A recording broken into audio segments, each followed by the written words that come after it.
Hello everybody, and thank you for coming to another story time today. Our story time today is going to be all about maple syruping. And we had this request from a Storytime listener, so thank you Wilder and Tallulah for this Storytime idea. If anybody else has a nature-themed topic they would like to see at Storytime, feel free to send us a message and we can maybe make that happen. So we've done one maple syrup story time before, so I'll put the link for that one in the resources down below. But we have a new story time today, and this was hard. There's a lot of good maple syruping books out there. But the story of maple syruping actually begins last summer when it was super warm and our maple trees had lots of leaves on them. And during the summer, our trees are working super hard to do something that we call photosynthesis. So that means they're taking water up from the ground, they're taking carbon dioxide out of the air, our trees are, and then they're using the energy from the sun to turn that into oxygen, the air that we breathe, which is super nice of trees to do for us. And then the other thing they make with it is sugar. So in the fall, all the sugar in the tree starts going down the trunk, into the roots, into the ground where it's stored for winter. And during this time of year, in the springtime, we're almost to springtime, late winter, early spring, that sugar starts coming back up the trees to get them ready for the growing season. So there's a lot of water inside the trees, and inside the water there's a little bit of sugar in there, and we call that sap when that sugar and water is mixed together in a tree. And weather like we're having now, right now I think it's 42 degrees outside, so it's above freezing during the day, and then it's probably going to dip below freezing tonight. That's the kind of weather that makes the sap rise up the tree, and then we can tap the trees and get the sap out. What do we make with sap? If you said maple syrup, you're correct. So we're not really sure when the first people started making sugar, or maple sugar I should say, from sap, but there's many Native American tribes that have legends about using the sap and processing it into sugar. Before Europeans got here, it was mostly processed into like a granulated sugar, much kind of like our sugar that we use today. And it wasn't until after Europeans arrived and a lot of the technology changed that we use for gathering the sap and boiling the sap down that it became more common to keep it in its liquid form, which we now know as syrup. So for a long time before we were using syrup, indigenous peoples in North America were turning maple sap into maple sugar, and that sugar could last a really long time, and it was a very important part of many indigenous diets.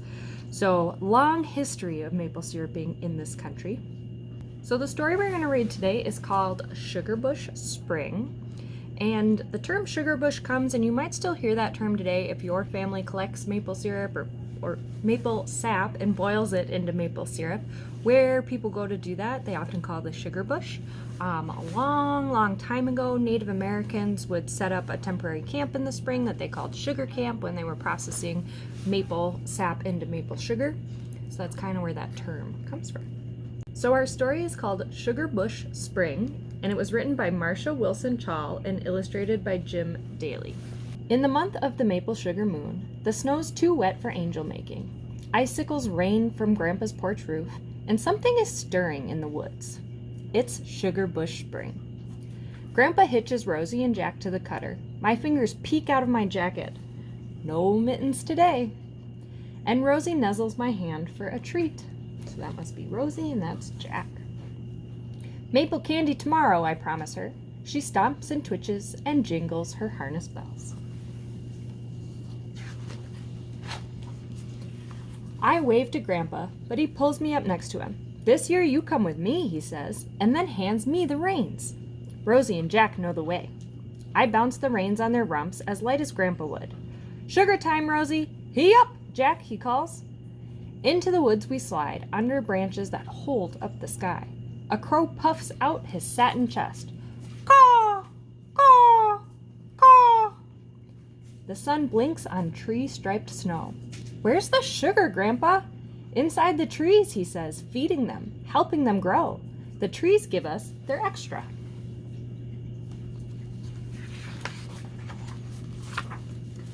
I find 2 holes in a maple, one on each side, like a front and back belly button.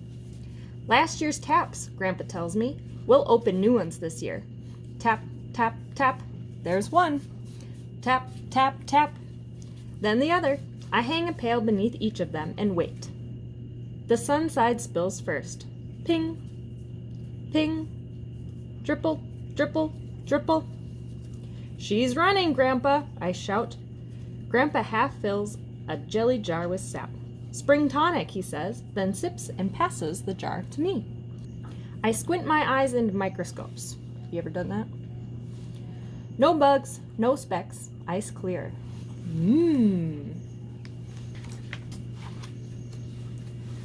Let's tap this one, I shout, and try to reach around a trunk as wide as Rosie. Too old, Grandpa says. See all the taps? She's given and given till she's nearly given out. How about this one, I ask, wrapping my hands around another tree. Too young, Grandpa answers. She needs all the sugar she makes this year. She'll be ready when she fills up your arms. All around the sugar bush, I measure who is ready, filling up my arms with trees. We drill and tap and hang pail after pail until my feet are freezing and the drip, drip, dripple of 100 trees has stopped. Grandpa, the trees are empty, I shout. Grandpa laughs. They're just too cold, he tells me. We'll have a freeze tonight. They'll rest up and run hard again tomorrow. Time to head back. Hee up, Rosie! Home, Jack, I call, and we slip through the purple woods under the maple sugar moon. When I wake the next morning, frost is melting on my window. I know that the trees are busy. The temperature is rising. The sap is running. The buckets are filling. And neighbors and friends have come to cook. What do you think they're going to cook?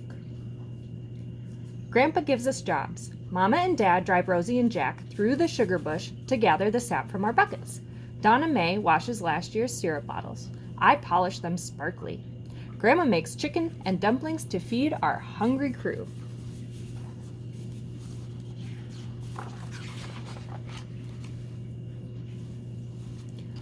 Molly and Ryan and I haul firewood into the sugar house. Daniel has built a monster fire to boil the sap. Jim will cook it down into thick syrup rivers. The sugar house puffs out wet clouds as soft as fog. Ben and Ian leap through them and disappear. You're it, Ryan tags Molly. Over here, I shout. Molly chases me in and out of the maple steam. Bathtub warm, cotton candy sweet.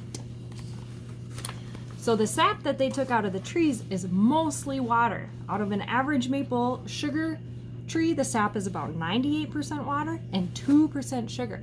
So then they light a big fire and they boil the sap, and the water from the sap evaporates as steam and goes up into the air, and the sugar is left behind.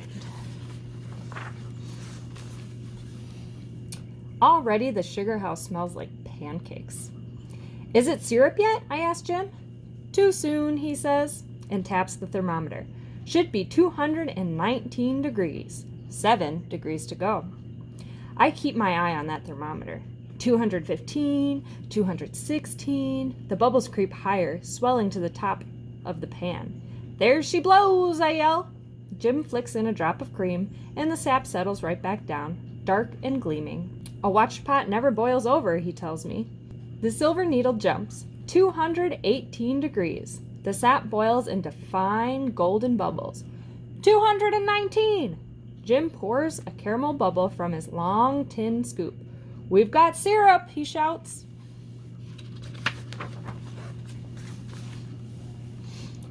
Grandpa draws off the syrup, the first 2 gallons, and filters it clean. Too hot to taste yet, but it's just right for sugar on the snow, he tells us. He drizzles the steaming syrup on the snow, where it instantly hardens, then trails it in ribbons for us to pull and stretch and share with Rosie. Jack wax, Grandpa calls it. Around the cook fire, we eat dumplings, roast marshmallows, and tell stories while the cold sap flows into the pans. Heats through and thickens and boils. We stir and dip and skim till we draw off 3 more gallons. But we're not done yet. 200 more gallons of sap to cook before bed, Grandpa says. We toast our toes and take naps in chairs, in laps, or on dogs. Daisy doesn't mind. We pop corn and play checkers and parcheesi way past our bedtimes until we've cooked the day's last batch. 10 gallons in all. So they say it takes about on average 40 gallons of sap to make 1 gallon of syrup.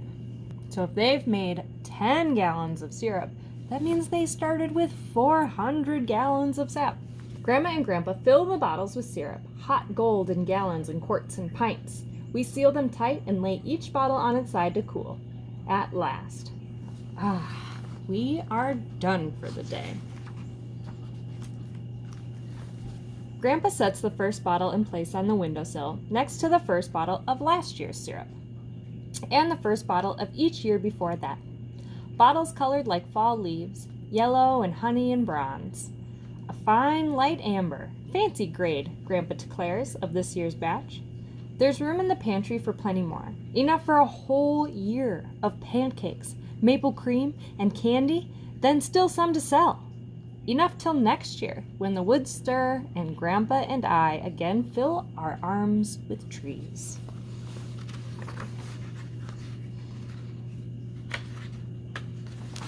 The end. So that is our story about maple syruping this spring.